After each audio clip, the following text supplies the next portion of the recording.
Before we continue, let us establish a few house rules. Please keep your microphones muted unless you are called to speak. If you'd like to ask a question, kindly use the raise hand feature and you'll be invited to contribute. You can also post your questions or comments in the chat box at any time. We encourage everyone to participate actively. Your perspectives add immense value to the event. So let's look at the SPE Safe Stats. So in SPE, safety is part of everything that we do. And our safety reminder for today entail that you should maintain good posture, especially if you'll be seated for a while. Take regular breaks during your workday. Never take shortcuts on safety procedures. And then also stay aware of your surroundings, whether on site or online. Safety begins with mindfulness, even in virtual spaces. So as you can see on your screen, kindly emulate the right sitting posture to avoid any back strains or neck strains. Thank you very much.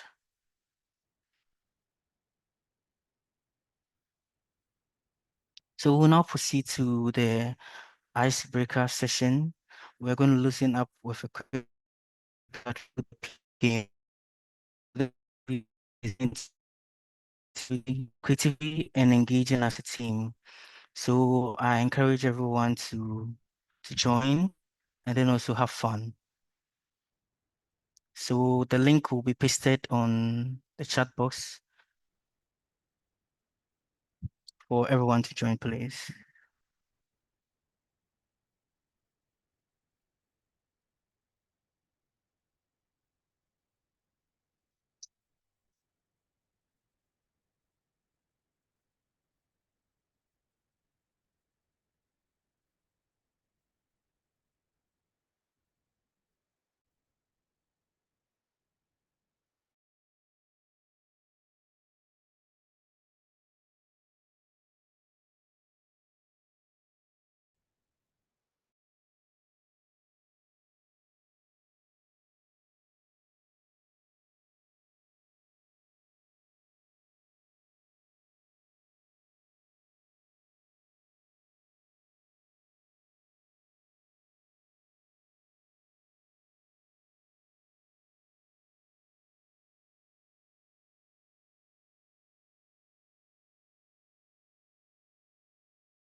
Hello, everyone. The link has been pasted on the chat box, so kindly join to play this exciting game.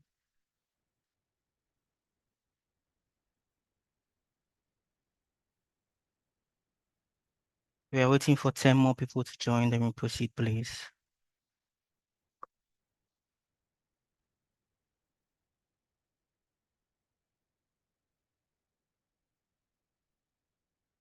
So now we'll commence with our game, please. Have fun and make sure you win.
Hello, everyone.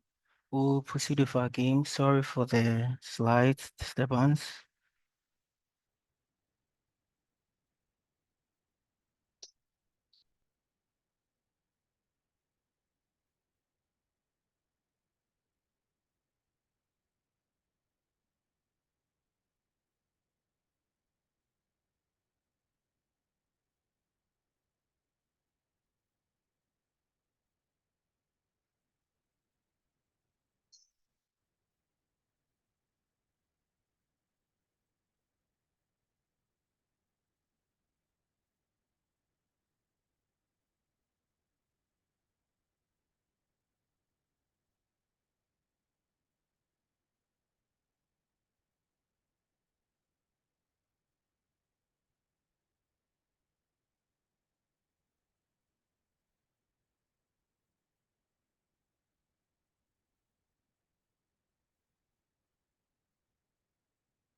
So we have our winners for the games now. Thank you, everyone, for joining. Congratulations to Officer for scoring a whopping 231 points, followed by Star Plus and then KK Rasta. Thank you all for that exciting game. The energy is high, and that's exactly how we would like to start our sessions. So we'll proceed now. It's now my pleasure to invite Mr. Yao Frimpong Kudia Sapon, Chairperson of the SP Ghana Young Professionals Committee, to give the opening address, please. Thank you very much, Daniel. Thank you all for joining this important webinar. The theme, as it suggests, the future of energy is now, and they asked one question: are you data ready? Good afternoon, distinguished participants, industry leaders, fellow professionals, and students joining us across Ghana and the world. On behalf of the Society of Petroleum Engineers Ghana section, it is my pleasure to welcome you to this landmark webinar. We are in the middle of an industrial revolution unlike any before. AI and data transformation sweeping across energy is not incremental, but transformational. Like Daniel said, global investment in AI is projected to reach about 6.7 billion by 2029, redefining how we explore, produce, refine, store, and manage energy. Those who are data ready will lead the next phase of this industrial revolution. Those who aren't may be left behind. That is why today's session is so crucial, because it's about preparing each one of us, professional students, innovators, to take our place in the digital future.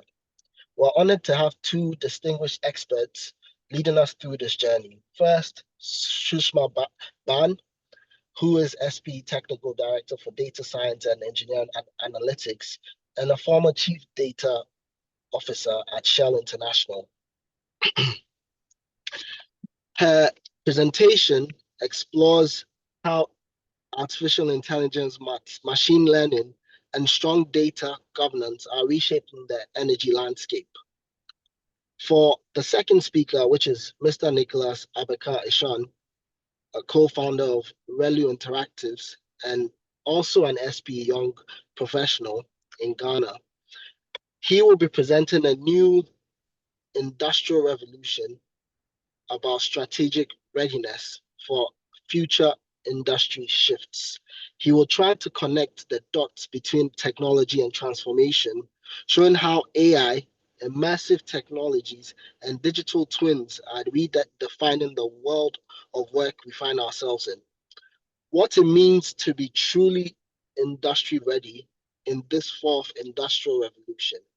So, as young professionals, our message today is simple yet urgent. We cannot afford to be spectators in the era of digital transformation. It's our moment to adapt, to lead, and to innovate, not for tomorrow, but for today.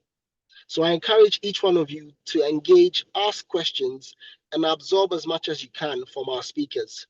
Because at the end of this session, you should not only understand how AI and data are changing energy, but you should see your role you can play. You can see the position you can take to ensure you thrive in the future ahead. Welcome once again to this defining conversation on the future of energy. For the future of energy isn't coming, it's already here. Thank you.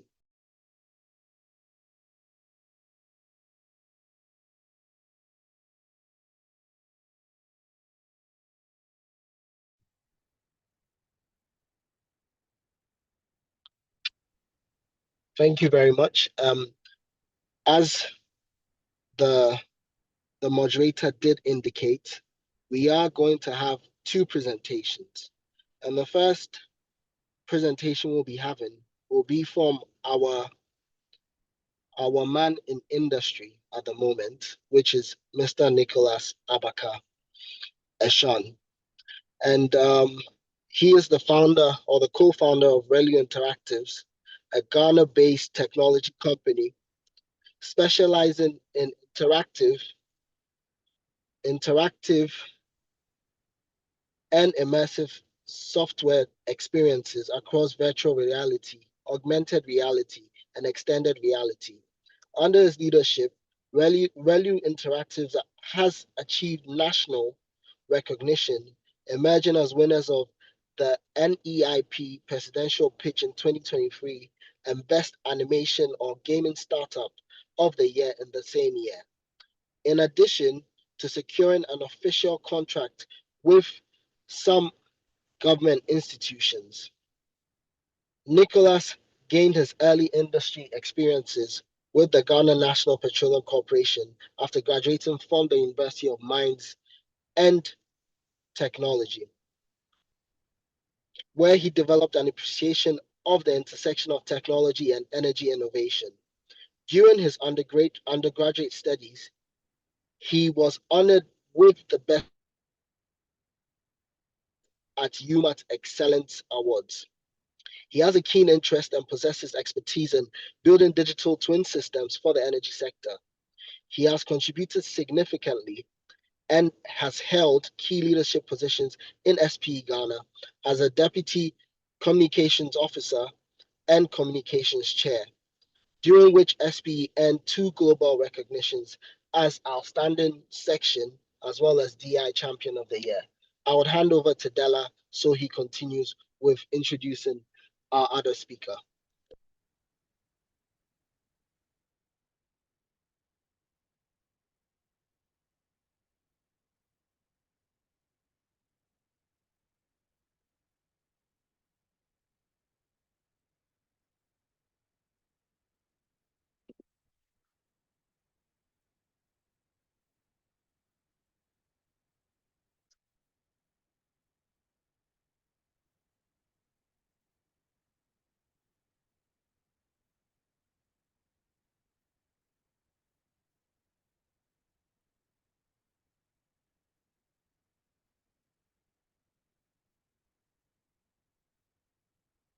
Hello, everyone.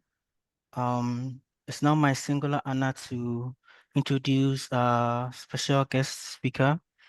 We are truly honored to be graced with a distinguished member of the SPE International Board of Directors, Madam Sushma Ban.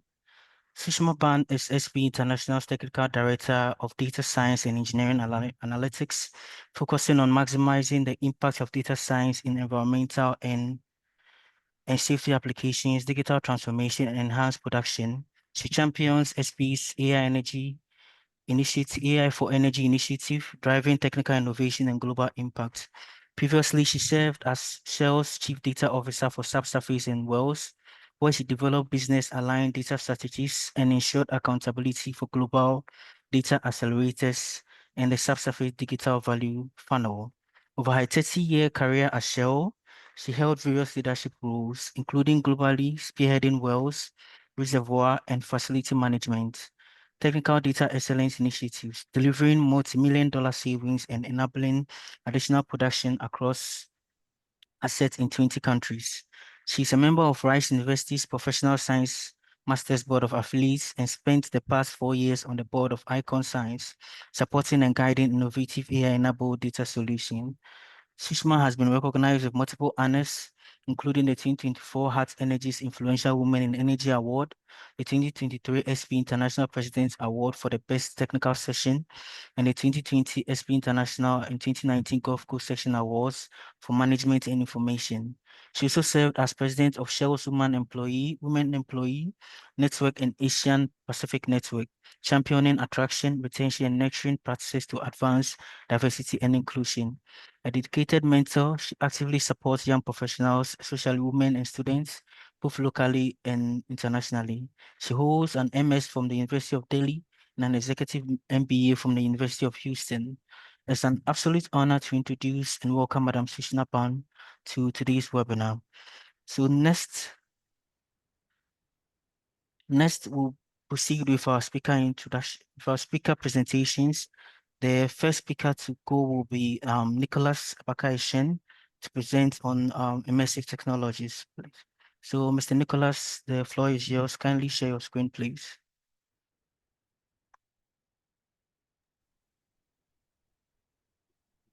Okay, thank you very much, Della. I hope I am audible. Yes, please, Nicholas, you are very audible, sir. Okay, thank you very much, Della, for that wonderful introduction. And I'll not really beat about the bush too much because of time constraints, so I will proceed to share my screen.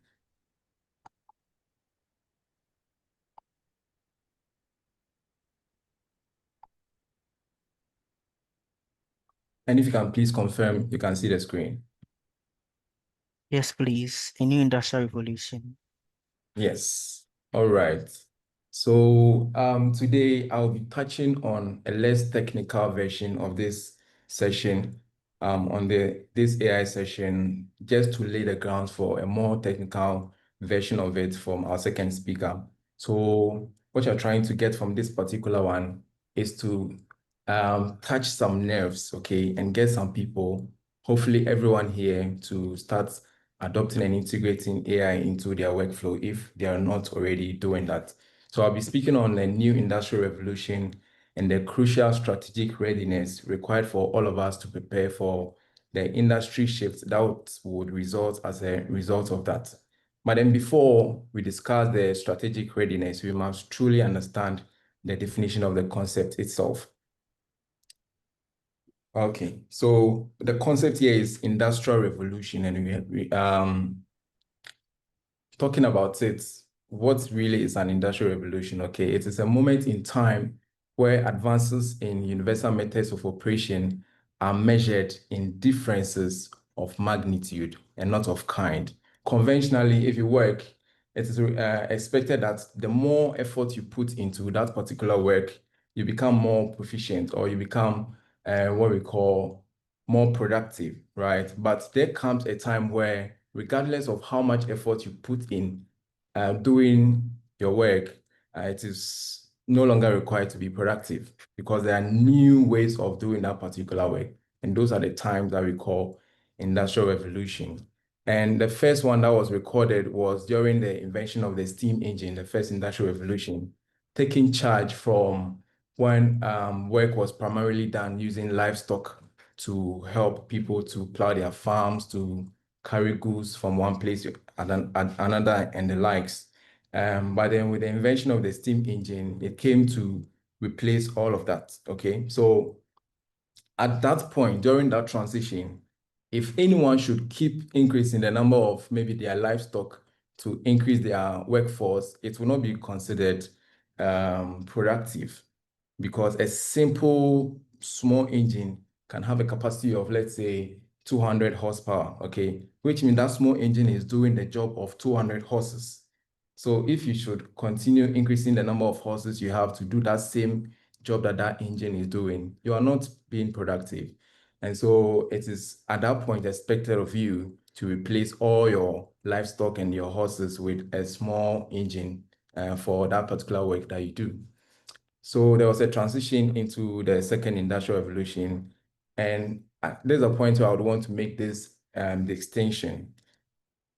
During an industrial revolution, it is not just one technology doing everything. It is a suite of technologies working hand in hand, but primarily being led by one.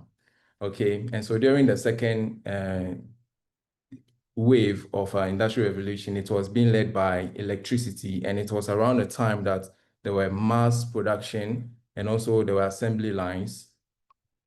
But there were other technologies like steel production and also the telephone and then the telegraph.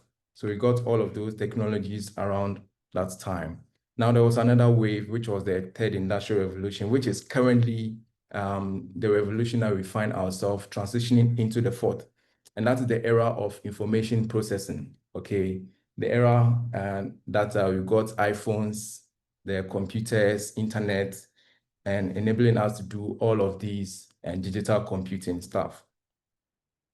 Now we are on the wave into the next industrial revolution, and it is naturally expected of us to change the way we work. Otherwise, you would end up being the mummies and daddies that cannot use digital or smart devices, and you don't want to end up like that.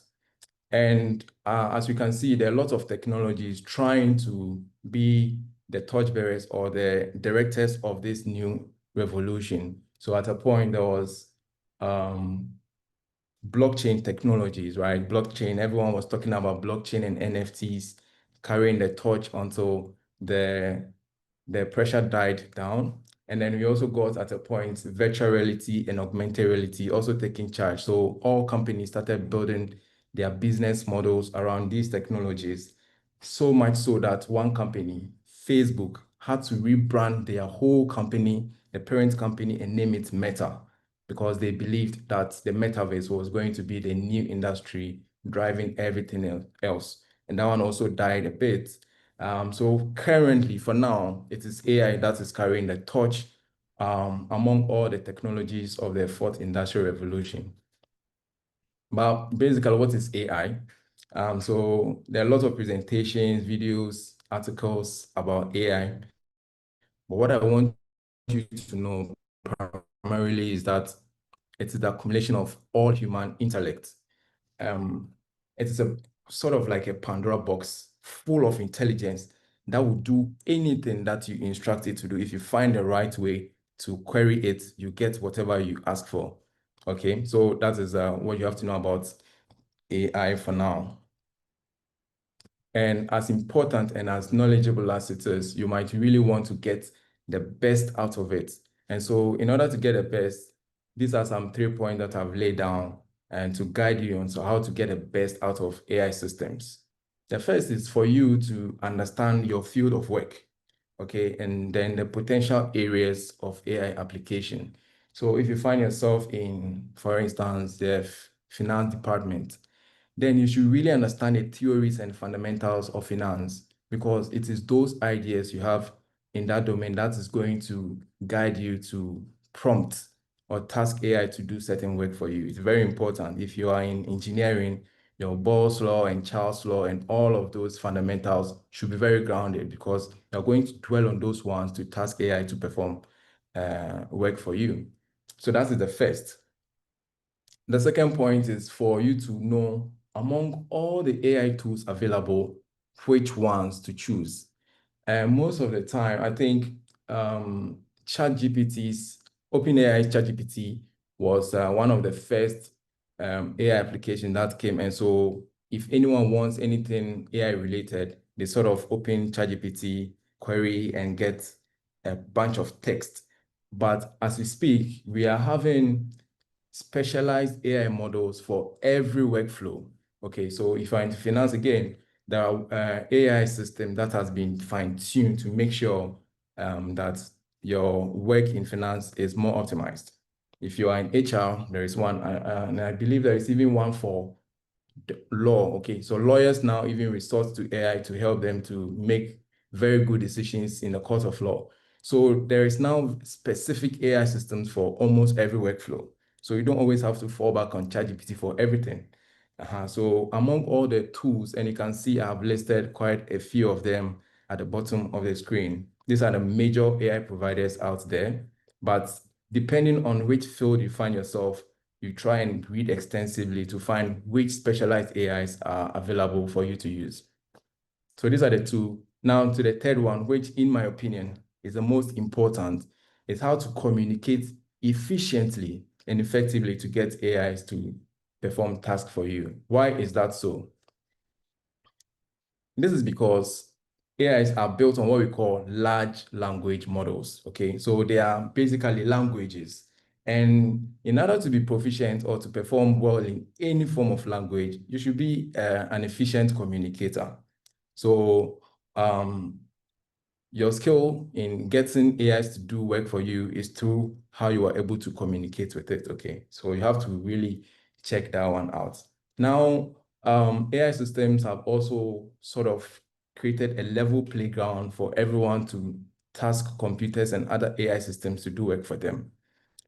Before this era, if you have to create a computer program or to create a very robust automated system to get work done for you, you would have to know at least one computer language, C++, C#, C++, Python, and the like. There are so many programming or computer languages. But now, because of AI, a simple human natural language, okay, human language is just enough for you to get these AI systems to perform work for you. They are what we call prompts. So now work has been replaced, or how to get computers to work for you. You don't really have to be extremely technical in computer stuff, right? You can just use natural languages because you have chatbots with chat threads very similar to what we have at the bottom of the page. So you just query it like you are chatting your mom or your friend or whoever, and then you get the work done for you. So we now use what we call prompts, using our simple natural languages to get AIs or computer systems to work for us. Good. So now working with prompts, even though AIs have reduced the playground into getting computers to work for you to the natural language level, a bad prompt is always going to yield bad result for you. Garbage in, garbage out rule applies over here extensively. So if you have kind of a work that you want the AI to do for you, you would really have to take your time and structure a very good prompt before the AI can get it to do for you. If your prompt cannot be understood by your work colleague, trust me, the AI is also going to find a very hard time doing that, because the only way the AI system or the computer has any form of relationship with what you are providing is only through the prompts. Your friend or your colleague next to you at least they have other context. They can see what you are doing. They can hear. So even if your prompt is not good, they can be able to find ways of coming back to make it right. But these AI systems, only source of reference is what you provide them. So you have to really spend some time to come up with good prompts. Personally, for me, it sometimes takes me almost an hour to just come up with a prompt, because I know that the amount of work this AI is going to do for me would have taken me days, if not months, to do. So I would also have to respect that aspect of the AI and use an appreciable amount of time to generate good prompts.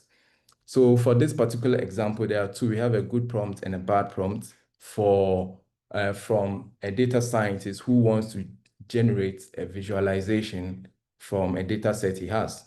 So the bad prompt reads, create something with this data, like a big collection of a data set. Just show what looks like a data information, okay?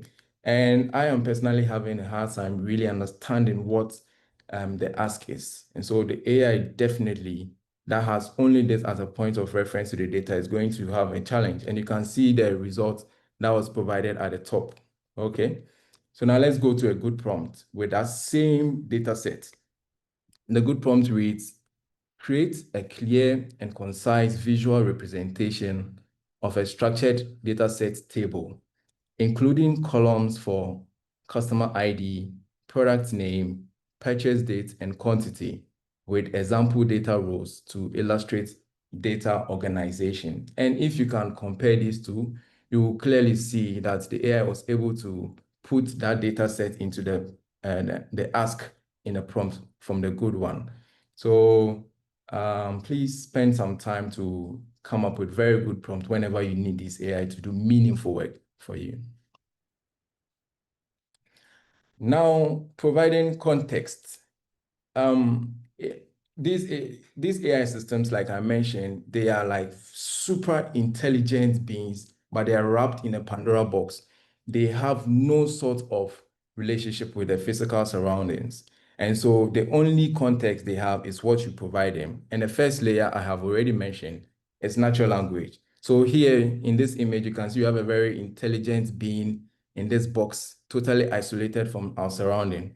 So, and this AI is capable of performing any task you are able to ask.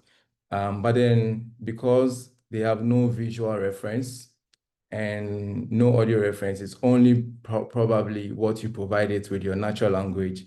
There's only to a certain extent what they can do for you. For instance, if your ask is you want them to optimize a certain workflow in a gas processing plant, okay? And you're only doing that through what you type to the AI. I don't know how far you can go extensively with what you can put in a prompt to get the AI to do something meaningful, looking at the size of the whole gas processing plant. So providing it with more context helps a lot. And so that is why for now we have multimodal AI systems. So these AI systems don't only accept or respond to text input. So you provide them with multimedia sources like videos, audios, and also images, and they're able to get a wider context, okay? And they're able to do work for you better than just putting it in only text. And over here, you can see the AI that was wrapped in a box now has at least a TV or a telly to watch to get a wider context rather than just always having to listen to you. So that is what the computer vision component of querying AIs or providing context to AI is coming. Okay, you use multimedia content, but they still do not have a wholesome view of or the full context. If you want full context, there is a third layer, which is to provide AI systems with digital twins. Digital twins are digital replica of what we have physically in our surrounding. So if you have a gas processing plant, in this case, you create either a 3D model or a mathematical model of how operations are carried out or how everything is done in the gas processing plant, and then you feed it to the AI. And now, because it is a digital replica of what actually exists, the AI has full context. So now if you want to query it and get the AI to do anything for you, you just prompt it. It's very simple. You don't have to always give it or explain things from ground up before the AI can do anything for you. Okay, so it kind of explains that. Talking about providing more context, we are having most of the top technology companies in the world investing heavily billions of dollars into AI vision wearables because they have all identified that just using natural language through text input is just not enough to get the best from these AI systems. So now we are getting wearables. You can see Meta, Apple, Google partnering with Samsung and Qualcomm, and also X-Rail and a lot of other companies now transitioning and pushing a large chunk of their budget into developing AI wearable devices. Okay, so they'll be on your face, and these devices have cameras on them, so they are always provided with more context for you. So if you need something to be done, immediately you talk through the cameras, they also have the same vision and it can get AI to do more for you. So yeah, I'm seeing a huge investment in that regard. So like I mentioned with the digital twins, they are a digital replica of what exists in the physical surrounding. So for instance here, and this is primarily what Relu, my company, that's what we do. We develop digital twins for companies. and we convert what exists in a plant for extended uses. In the first image here, which is a conversion of a storage tank, it shows all the valves, the actuators, the flow meters, a lot of sensors all happening over here, and they're tied directly to the actual plant, and they can be accessed at the central control room by the field engineers. So with this, you can have an oversight of the of a field without necessarily having to be present over there. And with super advanced digital twins, you can also run commands to either close or open valves and take certain actions for you on your behalf instead of having to be there. And they also doubly serve as a full context file for AI systems to also operate on. So that's one thing that you want to be aware of. Now, before I bring my talk to a close, I'd want to address a few misconceptions that prevent people from actually jumping on AI and integrating it into their workflow. That is that they are too late to start because they have seen one or two people use AI to create something so unique and so beautiful that they feel they are so much left behind. Well, I'm here to disappoint you that you're not far off from anyone who is at the frontier. This is the first technology that is baffling even the creators themselves. Okay, nobody really understands AI that much, and so you are not really left behind because we are in that revolution. We are in the transition to the next, and so this is the perfect time for anyone to jump on. You can integrate AI into your workflow just as a power user, or you can also start with AI development, or even if you want to contribute meaningfully, you can go into AI research. And I have a couple of my friends also going into that AI research. So the time is now for you. It is not too late. And I would encourage anyone who has ambitions into solving challenging problems to look into AI research. And the reality of AI today is that most of these companies, like I mentioned, OpenAI and Anthropic, which are one of the leading companies, AI providers out there, they are measuring staggering amount of losses. If you look at OpenAI, I think 5 billion by 2024, and I'm very certain they would probably register more than 5 billion in losses this year as well. We are also having 95% of AI pilots failing to meet measurable returns on their investment, and 42% of companies abandoning their AI initiatives, up from 17%. Well, if you look at these figures, you might be forced to think that AI is dying out, but that is not really the case. The case here is everyone has acknowledged that this is a very important tool and is inevitably going to be part of our workflows in the future. But then there is obviously a struggle with finding very good business models and finding very good ways of integrating into our workflow. So it's clearly solidifies my point that we are all in uncharted territory. Everyone is exploring. And so the time to join is now. If you look at these AI experts, the CEO of Anthropic and CEO of Google, all acknowledging the fact that they do not really understand what happens at the core of the technologies that they are building.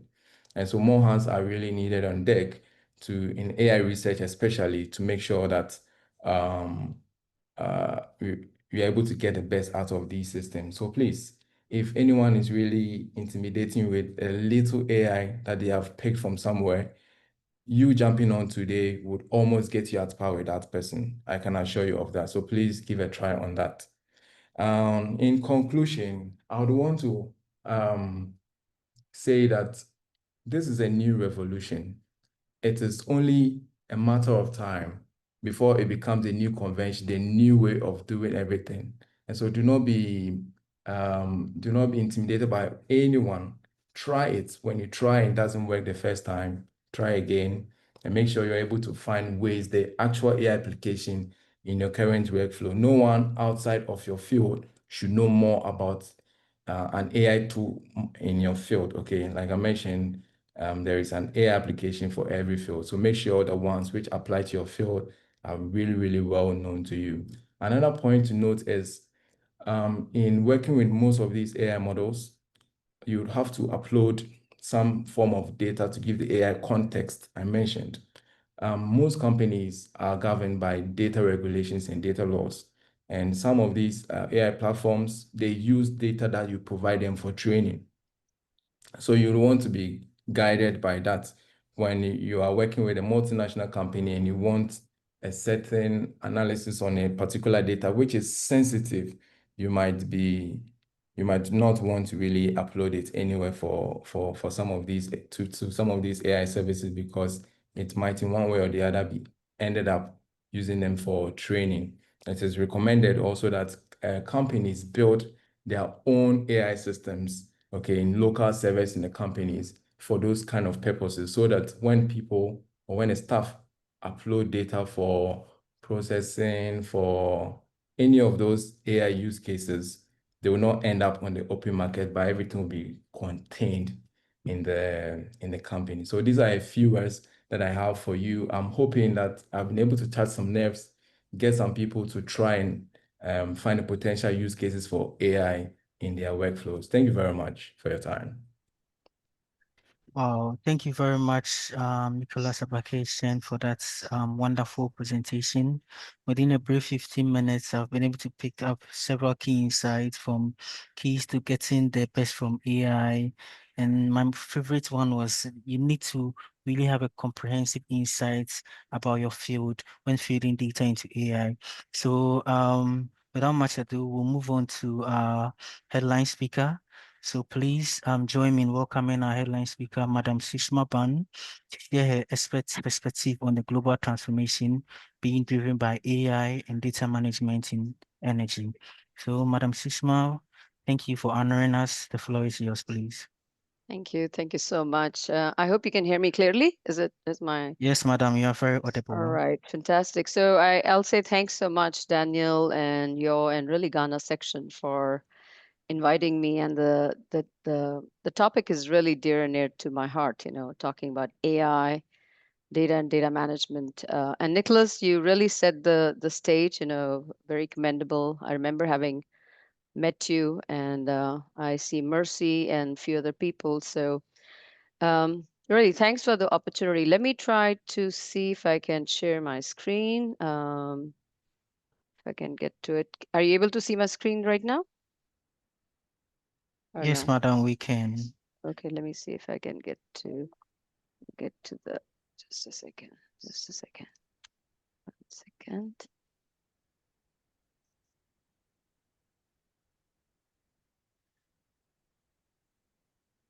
Yeah, and there was a change in time, so my apologies. It was like a little bit of glitch, which I didn't expect. An hour's different. So do you see the screen now? Yes, please, we can. All right. It has So opened multiple times, but it's fine. Yeah. say that again. It's fine now. You can see it fine? All right. Yeah, I think there's a little bit of a lag. So yeah, thanks for setting the stage, Nicholas. I think you have already touched on many points, and I'll just start with the big picture first. If you look at what's happening in the investor side and the investments from the whole AI, it's really mind-boggling. It's just going through a huge shift, which we haven't seen. And you were rightly so, saying it has gone from industrial revolution to what's happening to now, if you want to call it AI revolution. And just a quick glance, if we look at the spend, is just humongous, from oil and gas, renewables, utilities. The predictions from 2025 to 2030 is accelerating exponentially. And when I was in Tanzania, I already mentioned that we have already had globally a spend of 500 billion, but the 2026 outlook is saying that this will exceed into 2 trillion. So as they say, follow the money. You can see there's a huge demand, and this is not only we are talking about investments and how people are developing. It's also about the infrastructure, the data centers. It is in the staff, it's in the lab, in the chips. So there's a huge surge in how the industry is going. And you can see specifically also in the energy sector. And if you have followed some of the key conferences we are having, we had ATCE, and right now we are having IDPEC. You'll see that many of the major companies are talking about their spend, the transformation, the infrastructure they have had, and already the successes. So as Nicholas said, sort of the train has left the station, but it's not too late. If you look at when AI was coined first, it was in 1956 when John McCarthy came with the term. But it's only recently with OpenAI that we see a humongous shift. We see a shift in how things can be done. And this is a very holistic shift with what's happened in the technology, the systems, the ability to leverage your data and information, that the tools he was sharing about, Gemini and ChatGPT and Copilot, that we are already seeing a huge change. So before we go into many other things, I just want to touch on, what is inside AI. AI is kind of interchangeably, talked about AI and ML. But AI is really a huge discipline. It has within it many things, and we often talk about it. And I'm not going to go into the details. I think Nicholas and many others have a lot more insight and in-depth understanding of this. But just to touch, it's a huge umbrella. And we have machine learning, which has been used in many companies already. There's also deep learning, which many companies are excelling. We've heard about IBM solution. We have Google. And natural language processing that's been going on for a while now. So they are all within the realm of AI. And right in the middle, we have recently, started hearing of generative AI and the large language models. So in this whole space or arena, there's a continuous momentum and advancement that's going all across. And right in the middle, I'm showing, if you look at the whole value chain of our industry, right from early exploration, development, wells to production and thereon, you see that AI is being applied, and it is for various elements. So really, it's nothing more than, I would say, is smart way of designing your computers and systems that can work very much with reasoning and logic as humans do. Are we there still with the whole reasoning?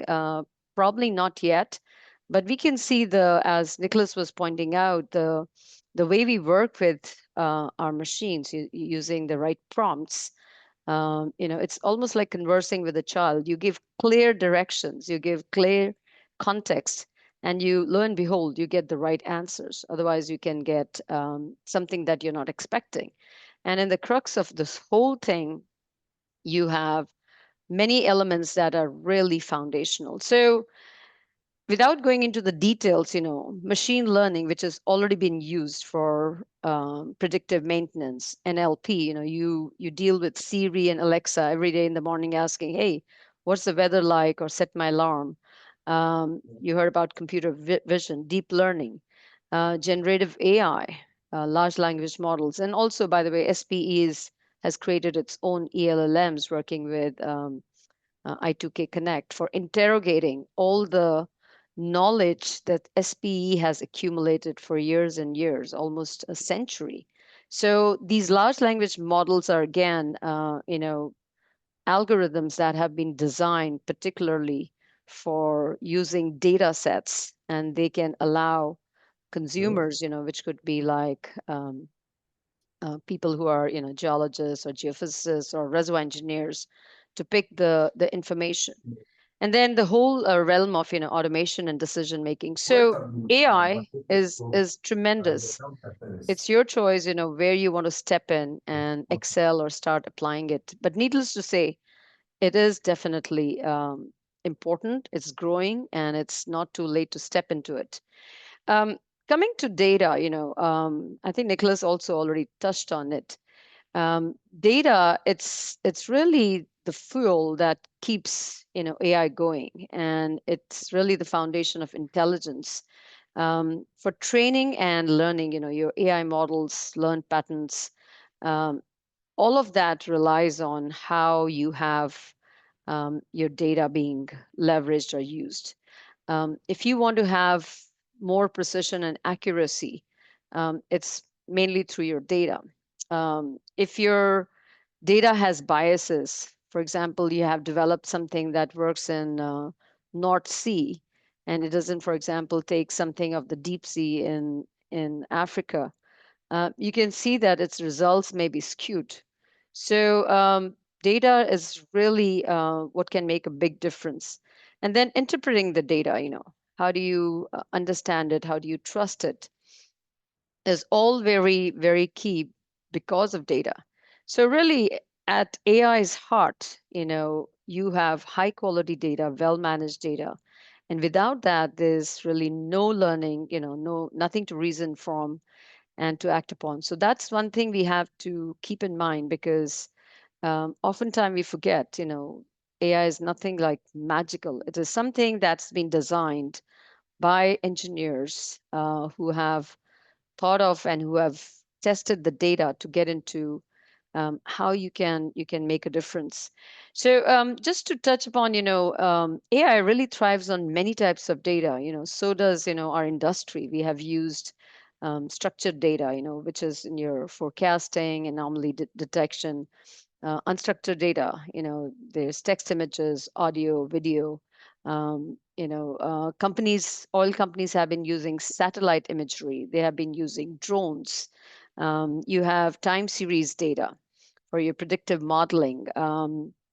Spatial data, if you're trying to ascertain where do you want to position your well, or even for any of the autonomous systems, that mapping data becomes very important. And even if you look at biological, the bioinformatics, DNA sequencing, all of that has various kinds of data. And just for curiosity, if you're interested, look up the last year's chemistry Nobel Prize. They have used AI, and it's really amazing that how they did their protein modeling just based on data and the role of AI. So it's also good to look at what's happening in the other industries. Um, so if you look at some specific examples, and again, many of you are young professionals, and we have students like Mercy, who I met, and she already did an example or a paper on AI. We are already seeing very key examples. So there's not like it's all hype. We already heard Nicholas saying there are some unsuccessful events. We see loss of ROI. But we also see a lot of areas that AI is being already used. So seismic interpretation, it's a great area where we are already seeing AI is being used, especially to interpret the data, to get the accuracy, where are your reserves? And that pattern recognition is done all with the help of data that has been accumulated and is leveraged to make those decisions.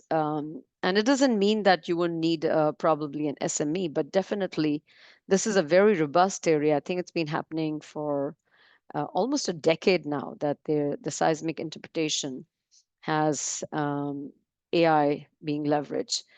Drilling is another very key area where you can do the rate of penetration. You have drill bits, which are smart with all the information. So drilling operations is another key area. Production. So if you have anomalies in production data, can you automate it and your shutdown, your non-productive well time, that can be enhanced, again, using artificial intelligence. And whether you're talking about upstream or downstream, if you're looking at the hazards, environmental, the safety protocols, again, you can have a huge help, which was done manually, replaced by now AI. And Nicholas touched a little bit about, the losses seen by some of the companies. But really, one has to ultimately, when you start looking at, the investment, as I talked at the big picture view, the companies, the people have to see, what is the return on investment? What is the value add? What is the ahas that we see? And there's a whole, range of elements you can see, from daily productivity as we use, using the tools we may use as chatbots or Alexa. But across the value chain, you can see from cost reduction to process efficiency, revenue growth, and then accelerating innovation. There are lots of key areas where AI is already making a huge difference. So everyday use, we have about operation optimization, where you have tons of data you want to be leveraging. You can already use artificial intelligence. Internally, you can have your own LLMs, which are customized. I talked about SPE having its own, but you could have generic large language models, and they can be fed on data that you have, your proprietary data. And many of the oil companies are doing that. They have their own systems, they have their own wells, they have their own assets that can be fed with those specified models and fine-tuned to get the information they want, which would have taken months or uh, humongous amount of time. So you already see that. And I was listening to CNBC interview. If you get a chance, look at it. It was Aramco's CEO showing how they're already using the kind of infrastructure they have. And he specifically pointed out at the data. They have decades of quality data that's being leveraged. So it goes, the technology and data go hand in glove. They have to be together if you want to make sure that you get the value you're looking at. And definitely there can be different KPIs set, so you can start measuring it, whether you're talking about amount of time spent humanly, or it's about process efficiency gains, or it's about really number of people used, the staff hours. There are different ways of measuring it, and ultimately, the revenues you get, because it is very key that you start thinking about, when you apply it and there's investment, what you get and how do you measure it. So I know Nicholas brought that up. So that is, as engineers, as oil professionals, you have to start seeing the value add, and how do you measure it. So there are a lot of elements. So let me touch on data management, since it was the topic that was proposed by our young professionals. Data management has been something that's been around for a long time. Again, it's end-to-end discipline of just collecting, storing, organizing, securing the whole data across the life cycle of an asset. And again, I won't go into the details of it. Something that's very key and important in oil and gas, especially if you look at how we assess our reserves. It starts from early, efforts we have about gathering our seismic data, looking at log data and wells data. So if you don't have that organized and available in a proper manner, you cannot get to it. So going from, all the way from data architecture, governance, how do you integrate it, the metadata and access control? There's a huge elements that need to be thought through. And the more you have set it up as a foundational layer in your company, in your business, it really makes a difference. So to me, data management is nothing more than a basic foundational infrastructure and strategy that keeps your data, it's usable, it's accessible, and it's reliable. And that is so foundational for how we get our AI to succeed. And coming to data management, there are lots of elements, and I'm not going to go through everything, but governance, what policies and standards we have. In Shell, I will give an example. We had governance set for wells and exploration and development, and we had all our top management bought into it, so executive vice presidents. But we also had people who were subject matter experts, who were our leads in the industry, who were well known and capable, knowing each data discipline. And they were the people who were designated as the experts who would confirm or who would assign how this data has to be measured. What are the metrics? What systems should we use? What are the primary system? What are the secondary systems? So the governance is something that we may, think is something simple, but it is something very essential because your safety can depend on it.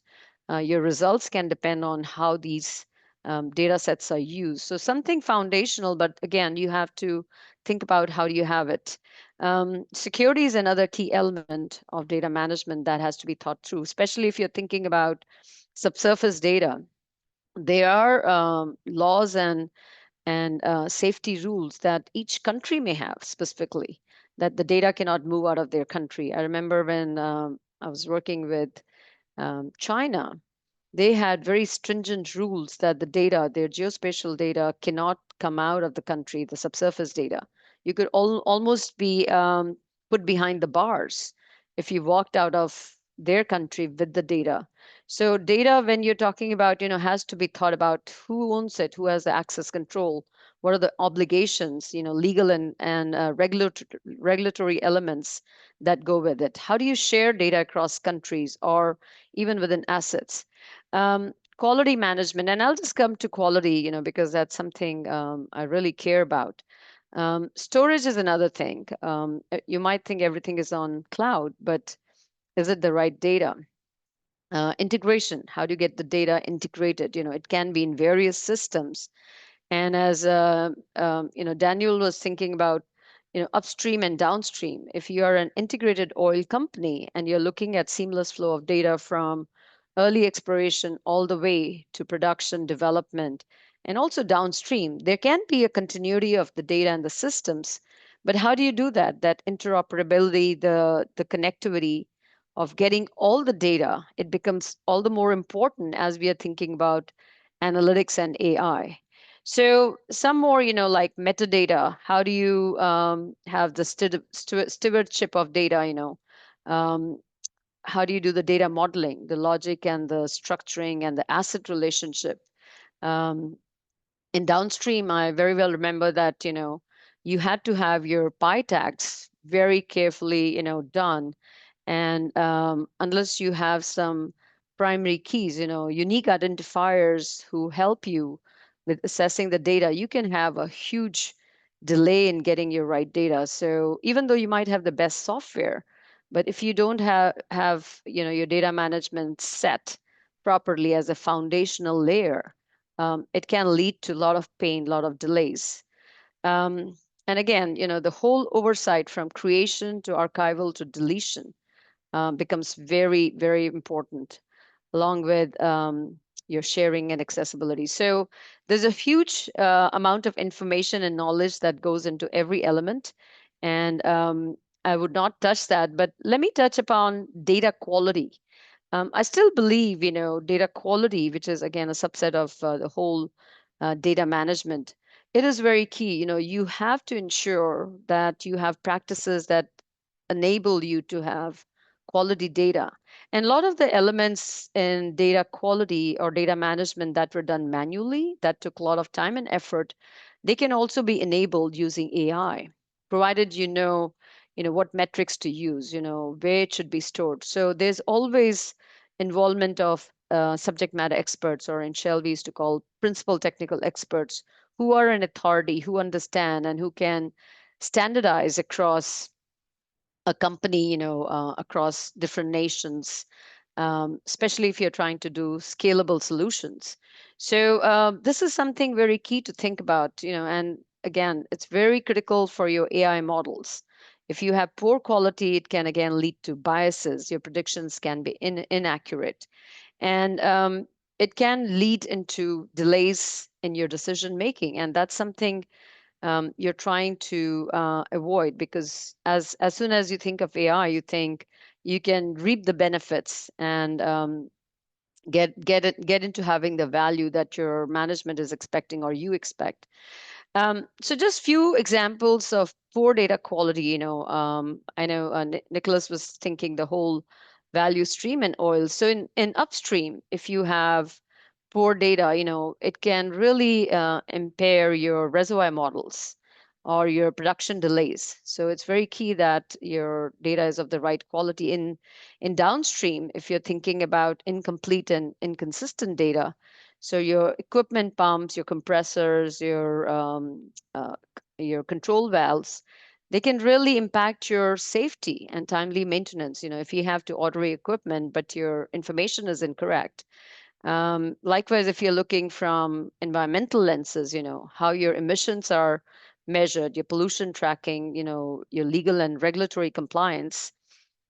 So it is very key that you don't have poor quality data. And also if you miss, many of you might remember that in Deepwater Macondo, we had a huge disaster, and it could have been avoided if they had their cement bond logs. They were not done in a timely manner, and there was a huge loss of billions of dollars. So you have to make sure that your data is of the right quality. Um, and looking at, with the data, you can also see that we are recently talking about everything being digital and being accessible, how you can be more vulnerable to cyber attacks or digital security attacks. So that is also something to think about, as you are looking at your whole setup for AI. Are you vulnerable? Can you have attacks, and can you leak out your data even if you're thinking of using some of these nifty tools? And Nicholas talked about using Gemini and Copilot. You have to be mindful. Are you just giving it your information? Because the moment you do that, it's going into the public. So you have to make sure you have your own version, which is on your system, and you use it appropriately without ensuring that your data is now publicly available. So I just wanted to touch briefly on that this is a huge area that has to be thought through, because we have our assets, we have our platforms, and we have so much of vulnerability. Now that the data is all digital, it can be used using our AI and other infrastructure. So it's something to think about, that as you are leveraging these technologies, you think of it end to end and holistically. There's one thing about data quality that I just quickly want to touch, especially for young people, and if you have not dealt with, what is data quality? And I quickly, had way to remember it. It's the 5 C's of data quality. So you have to make sure data is correct. For example, you have your pressure data. Are the readings coming correct from the sensors? Are your units correct? You could be using the wrong units. Is the data all complete? If you're talking about well logs, does it have depth, pressure, temperature, and so forth? So completion of a data set is also very important. It has to be consistent. So when the data is across various systems, do you have the consistency across for the systems, for the format? Do they match across, the different reports? So as simple as it may sound, that can flaw your operation and scalability, because you're working now across assets, you're working across different countries.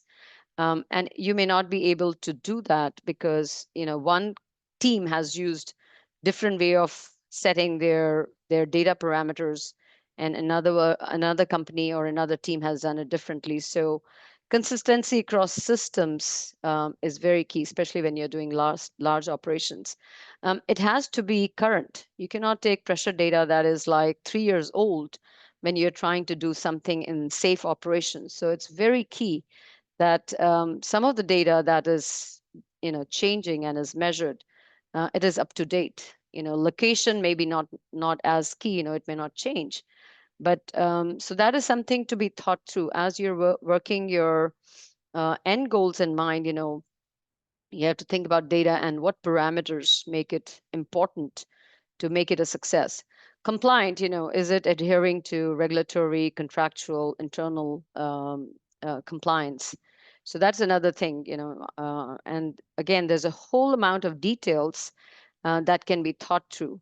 One of the things one of my colleagues from DSCATS had shared was, if you look at findability, accessibility, or interoperability and reuse of data, at the moment, only 20% of organizations' data is AI ready. So they don't meet all the needs. So data readiness for AI success is so important. And this is very foundational that as you start looking and want to reap the results, do you have your systems and your data in place that you can quickly leverage these tools? And that again goes to what Nicholas had also shared, that you cannot reap your AI benefits unless you have that data readiness and systems in place, especially if you're going from point solutions to scalable solutions. I just wanted to give a quick example of something that we did many years ago. Was if you have data and you want to ensure that it is improved.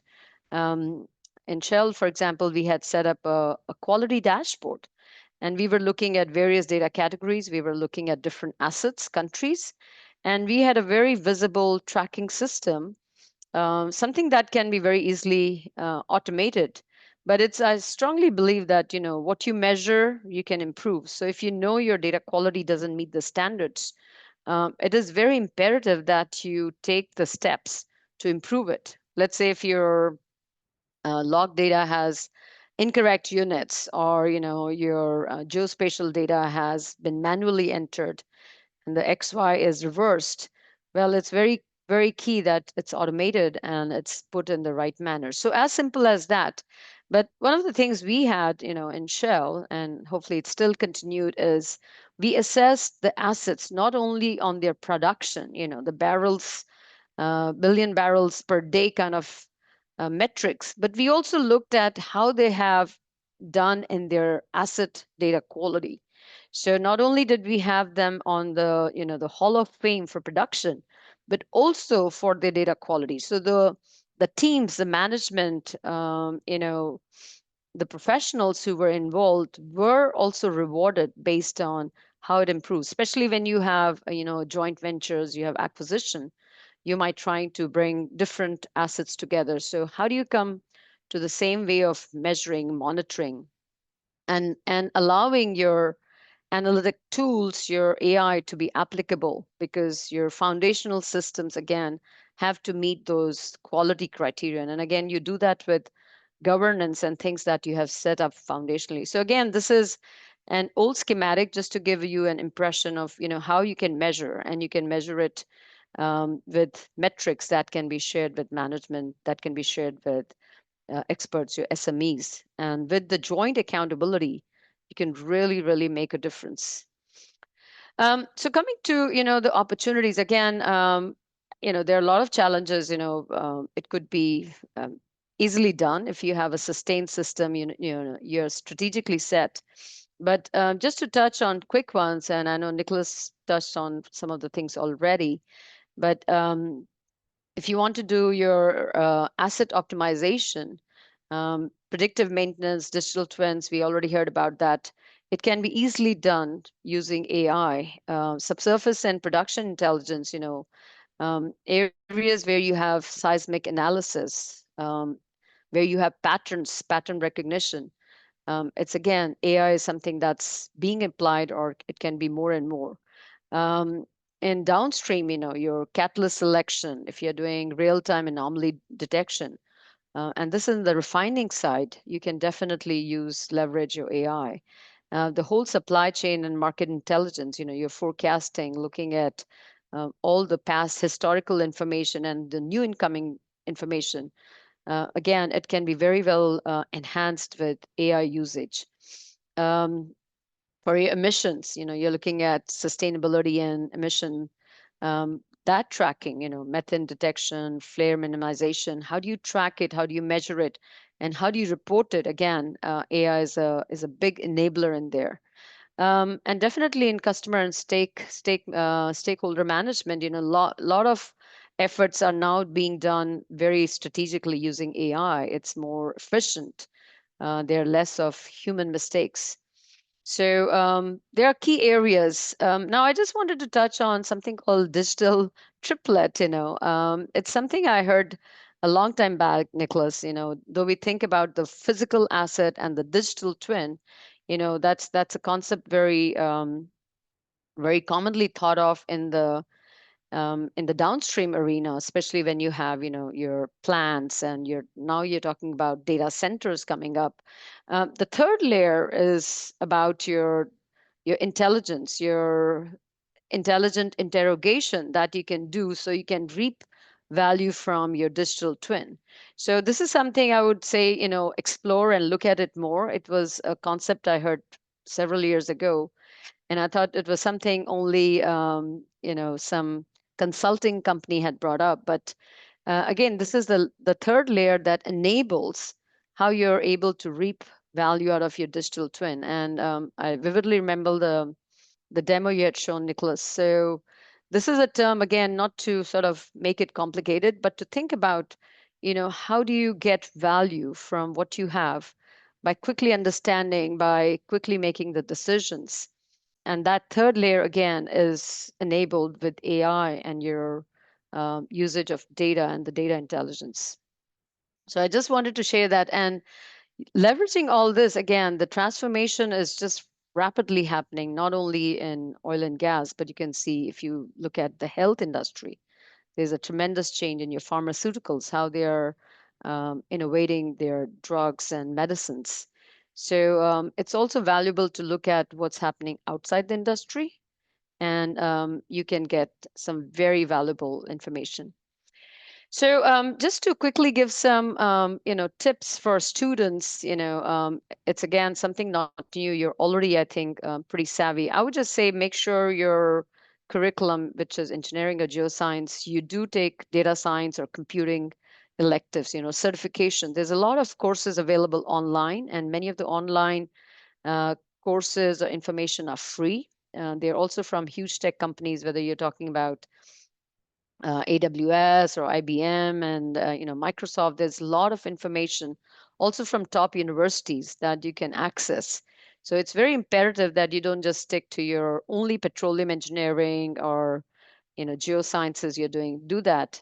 The other thing is, yeah, definitely seek internships if you can, in startups and digital operations within firms, even if it is to get some experience. And specifically from SPE perspective, I would say, don't hesitate to participate in, hackathons and datathons we are organizing. There's Digital-Robotics, which is done through the Wells, AI for Energy. In Africa, we have two DSEATS people who are leaders who are leading. So Elias and Chi, you had met, and if those of you attended the Africa Technical Conference. So reach out to them, and if nothing, if you're hesitant, volunteer and observe and see how it goes. Because again, this practical experience really, really helps. And for professionals, I would just definitely say, leverage your domain experience, your knowledge to pivot into hybrid roles. A geoscientist could be using in the data translation, and drilling engineer could be helping in AI tuned products. So it's very key that don't hesitate. Nicholas said it's not too late. Things are happening at a rapid speed, but you can easily reskill, learn, and you can adapt to AI enabled new roles. And for leaders, of course, they have to champion inclusive upskilling, make sure your mid-career professionals also understand and adapt, and definitely, the young professionals. But having this AI literacy, understanding of ethical use of data, how do you foolproof your workforce and encourage them and, reshape them to step up? It's not about, reducing the jobs. It's really about reshaping them. That becomes very key. So I think there are things that are happening in this whole arena that are just phenomenal. And this momentum will continue as we see from the investments, traction from the big companies. So all you can do is embrace it, step up, and take it by full gears and just move forward. And again, through SPE also, there's a lot of areas that you can step up. So again, to point out, where are the opportunities? Anywhere you have pattern recognition, you want more precision. Manual operations to automation, you want speedier results. You'll see AI being used. Where you're trying to do more with less, whether it's about cost and staff optimization, or you want to people not to be in the safety operations where it is hazard for people. AI will be stepping up. Where you are seeing more of integrated processes, multidisciplinary knowledge, you're trying to break silos and you want quick decisions. AI will be playing a key role. It already is. Efficiency gains. I think AI is the key mantra for efficiency gains. So businesses and leaders who are looking for that will definitely have AI as a key thing. Brand and reputation. So if you want safety operations, you're measuring, tracking, which was humanly very difficult to do. AI is something that is rapidly going to help that area. And I already mentioned about education and training. You can absorb a lot, you can learn a lot again, and the whole reskilling area. AI is going to play a key role. Even software development, you can see that, I have my own son working in a top company, and they're using AI for development of very high-tech software.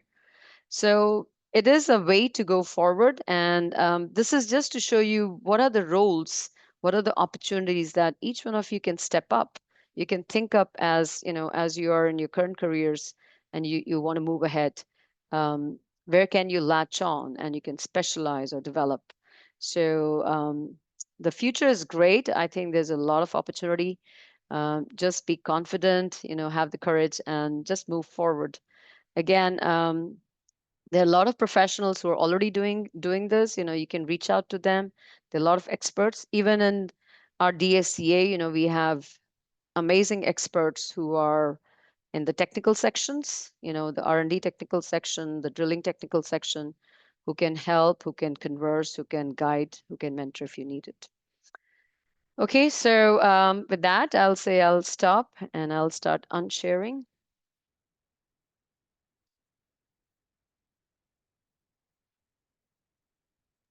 Can you unshare me, Daniel? All right. Let's see.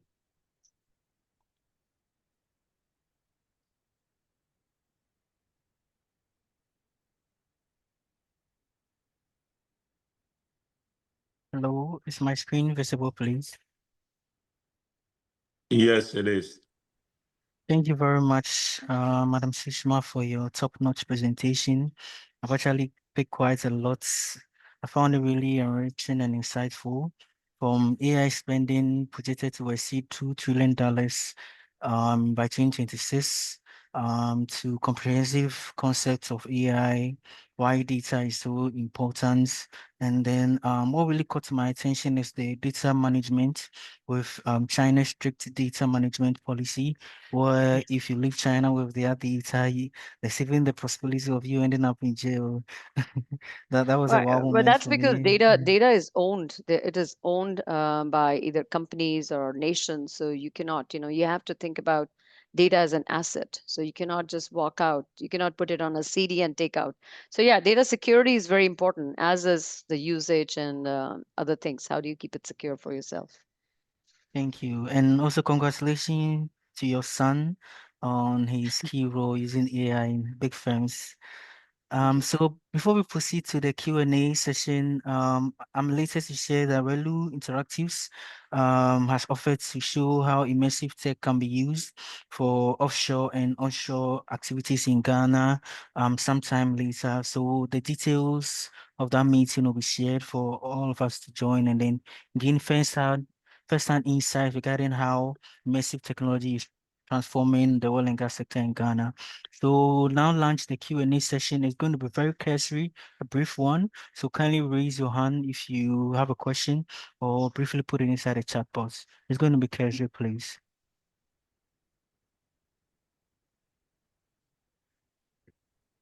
What did you raise the hand say for?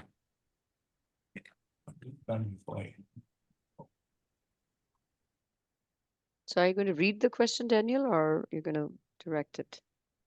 Yeah, I'm directed. So if they raise their hands, I'll call them, please.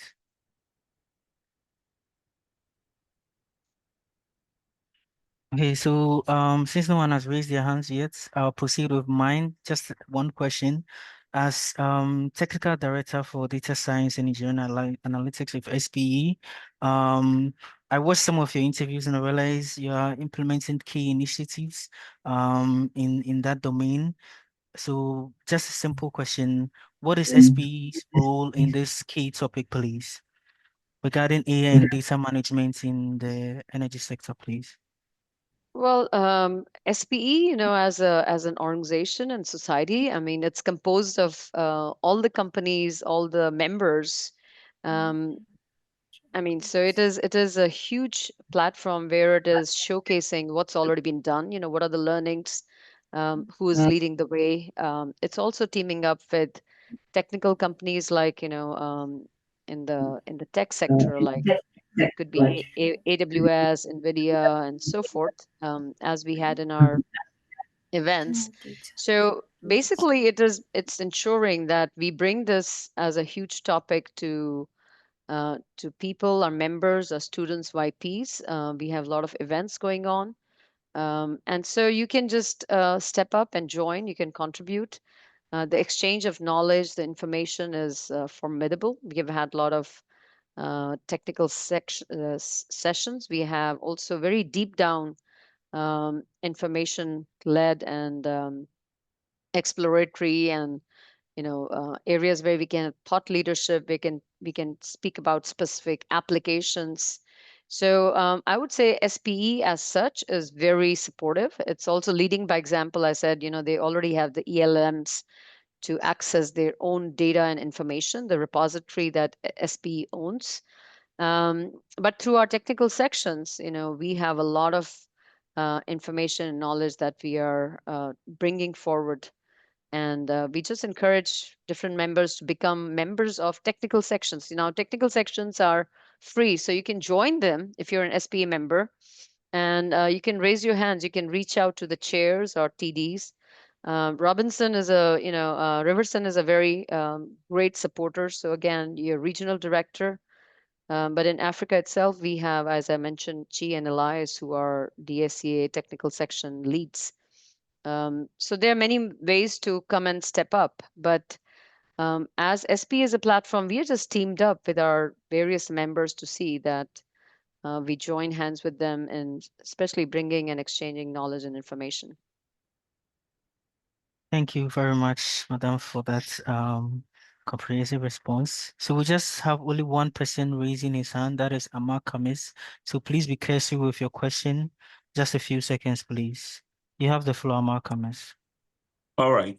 Thank you very much. I've learned a lot from these presentations. I just wanted to put this question before you.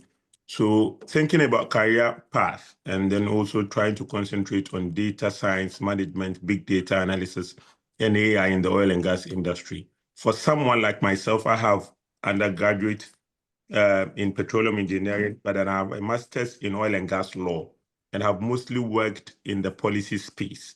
And I'm looking for ways to reconnect with the industry on the technical side. Would you advise that this is a good way to concentrate on this because it's relatively new and growing, that it is something I could use to break back into the technical side of petroleum engineering? Thank you. So I would just say that it's really up to you how you want to step up. I mentioned a lot of areas that are available. If you want to combine your technical know-how and your professional experiences, there are a lot of areas that are growing and emerging. You can come as an expert to showcase how AI is developed, but with your legal background, you can also get into the ethics and compliance of AI, how it is used specifically in the energy sector. So I cannot speak for what specific roles, but I would say, there are a lot of opportunities. Everybody doesn't necessarily have to become deep down technical, because, there are already quite a few people who are involved in the innovation, who are developing the algorithms, who are the experts in all the different areas that are within this AI realm. But you can pick and combine your skills, your hybrid skills, and see, where you can further help, how you can leverage both. So I would say definitely explore, especially things like ethical and usage of AI, for example. But explore it, looking at what appeals to you, and then if there's anything you have to reskill and go forward. Nothing should stop you, I would say. Thank you very much for that response, Madam Sushma. I'm even inspired to leverage AI to promote my career in the oil and gas industry. So we'll proceed. And before we climax, please note that a link will be shared after here for gathering of feedback. Your feedback is very important as it helps us to improve and deliver even more impactful sessions in the future. Now, everyone, it Okay, is my well, I would honor want to. to, sorry, I would want to add a few words to what Shushma said about the All right, question. sure. My All right. apologies. Oh, it's fine. So what I would want to add to the question that came about with job opportunities, or opportunities that lie with the invention of AI, especially in this industry, is if you have acquired some sort of experience in the industry, working a few years in the industry, and you can find very good friends around you, and you have that entrepreneurial mindset as well, you can create your own companies. With AI, it has become easier than ever to start your own company, because what was required by 50 people now can be done by just 5 people with assistance of AI. So we have several AI assistants. We have design assistants, coding assistant, writing assistants, analyzing, like you have assistants of AI in almost everything that you do. And once you integrate those ones with a few friends that you have that you can rely on, I can assure you, if you take the entrepreneurial right as well, it pays a lot. Yeah, Thank you. absolutely agree Thank with you, that. Nicholas, for that response. We have a question from Agnes. Can we take one from our Okay. brave woman participant here? Okay, Agnes Obikaonu, please give us your question. Okay, thank you, Madam Sushma and Mr. Nicholas, for the lecture. So my question is, as a young professional or like a recent graduate that is trying to build like an AI solution in oil and gas industry, how do we have access to quality and enough data, especially when you're not affiliated with any oil and gas company, with regards to data security and data ownership? Yeah, I would say, Agnes, that's a pretty formidable question. Like I said, most of the companies, especially in oil and gas, very few of them are easy to part with their data. So you have to see if the data is publicly available. Let's say if you want to, test your algorithms, there's a lot of data that is submitted to legal regulatory agencies and it is available. I know Equinor had a lot of public data available. But the best way to really access the data is through the right channels. You work with permission. You work like with a company or entrepreneur who allows you to work and use that data. A lot of academia, might have data because companies have worked with them. But it is very key that you adhere to the ownership and the regulatory and such needs. Misusing data can have its own consequences. So seek out public data and then see how you can go forward with it. My last, I think, partner thing would be one of the key things is that don't be afraid of AI, just embrace it. As Nicholas said, we've gone through so many changes. Computers came, we had calculators come in, then iPhone came in. So this is something that started almost more than 50 years ago. It's only going to make our lives better, but there will be challenges. There are always hiccups, and we have to get over it. So for young professionals, I would say it's very key to embrace it, have it in your resume, have experiences that you can do directly or indirectly. Experiment with it. I've known a lot of students who learn Python and in their spare time and then start learning. But there's more than enough information available openly, freely, that can be accessed. But also you have access to amazing minds, brilliant people who are already experienced in our technical sections that you can reach out and ask them and seek their advice and help. But yeah, get AI experience and start using it, start understanding it. It's not something that is not easy to deal and use. It's really there to make our lives more efficient and better. Thank you for that. My key takeaway is be resolute. There's always going to be hiccups, and regardless of those hiccups or impediments, with grit and determination, you'll be able to sail through and excel. Nicholas, in casual words, do you have any closing point for us, please?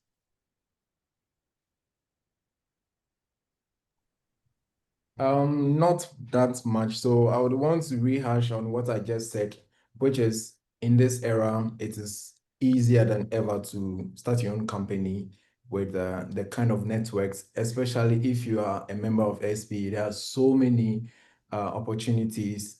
If you can connect yourself to a few industry people, they can give you some pinpoint areas which will spark some entrepreneurial ideas for you. And then with the right team, not many, just a few people, and then also with the assistance of AI, I am sure that you can come up with something, and then you can also use that as an opportunity to employ some of these young professionals. Yeah, that's a few words I want to add. Thank you very much for that. And just to repeat what Madam Sushma said, take SP events serious. I believe SP to present a catalyst for growth in all aspects of the industry. And as she highlighted, back in Tanzania, her presentation sparked a key interest in me to research on AI and data management and how they are transforming our industry. So thank you very much, our distinguished speakers, for that. So just to reiterate, though, a link will be shared to gather surveys. Please take part. So moving on to our conclusion, it's my honor to invite our esteemed session chair, if he's still on the call with us, Professor Richard Amorin, to give us the closing remarks and climax the webinar for us, please.